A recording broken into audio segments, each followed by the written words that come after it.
So I am up at the farm, sort of self-isolating, because I have a lot of maple sap to process. We currently have over 200 liters. Let me see if I can turn this around and show you. Those are all jugs filled to the top with maple sap, and on to boil, I already have 50 liters, and then I've got another 100 liters to finish off that are in the freezer in the basement. So things are kind of crazy around here in a different way than things are kind of crazy in getting your supplies. So I have a couple questions that have come in about sugaring. So I'm going to, hi Robert, yay! I'm gonna show you some stuff about what I'm doing just for the giggles. This is my first live video on Facebook, so please forgive me if I look like I've been up since 7 building fires, and if I'm a little silly. Hi Molly, nice to see your face-ish, see your name. Okay, I'm gonna swap it over because one of the questions I got was, what color is the sap? It is watercolored. Now, you saw them all in the blue jugs, so it looks like it's blue, but let me pour some out for you. Turning this around, doodly-doo.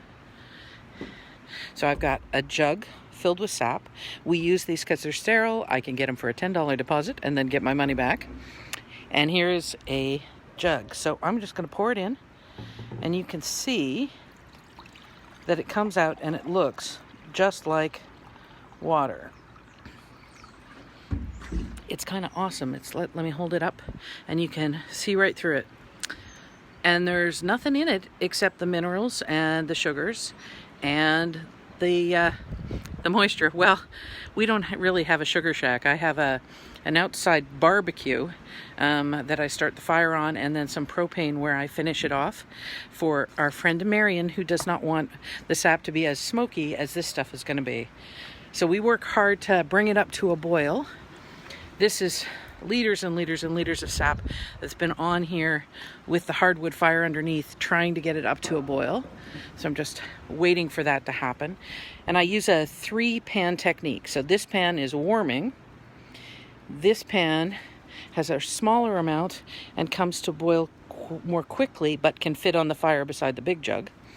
And this is our big boiler. So what we do as we progress is we add the cold sap to the warming tray, and then when we're running out of sap elsewhere, we will move the sap from here into the big pan, and then from the warming tray into there, and then more cold sap into here. Hey Jen, so that's kind of what I'm up to today. And as I said, this is 50 liters of sap on, and this is another, let's say 200, 300 liters. It's been a very productive year this year because the temperatures have changed. Usually, well, this is the biggest yield we've had so far in total. And last year we got 364 liters in. So, and that was till the middle of April. So we've already exceeded that significantly, and it's the beginning of March. So let's see how much all of this boils down to. Commercially, it's a 40-to-1 ratio. So the commercial producers base the amount of maple syrup they're going to get based on the amount of sap at a 40-to-1 ratio. So they tap each tree once. Their trees are fairly young, and they have a small canopy. That's the stuff at the top of the tree.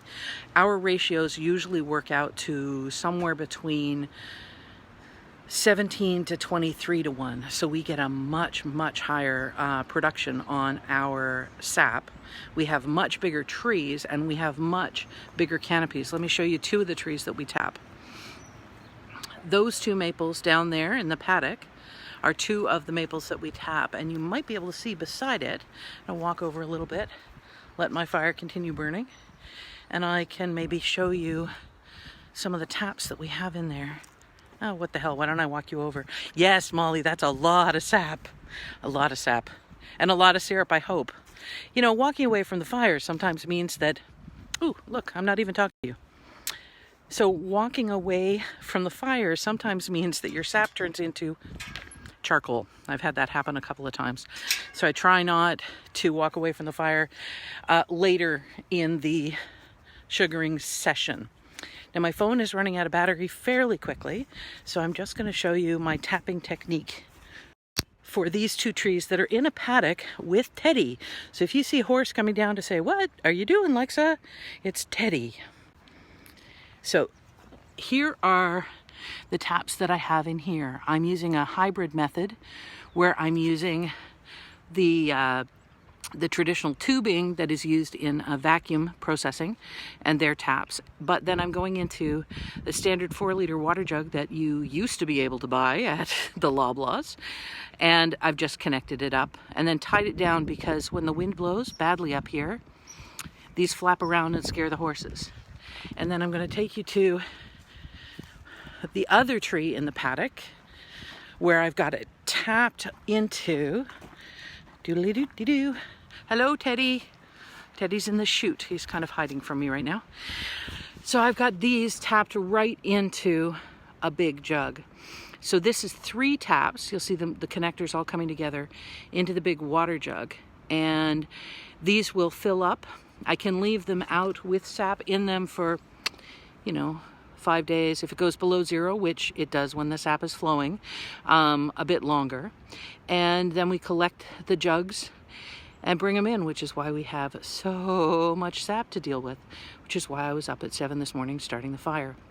Anyway, thank you all for watching. Hey, Jan. I hope you are all well.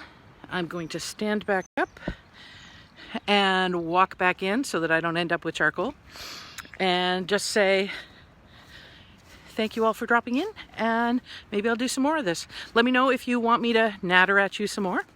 If you have any specific questions about sugaring, I'm going to try and share this with you as we go through the day. Maybe it'll distract everyone from the other nasty shit that's going on. Anyway, have a great day. Pour yourself a coffee, relax, read a book, listen to some CBC, pop in and say hi. Bye, guys.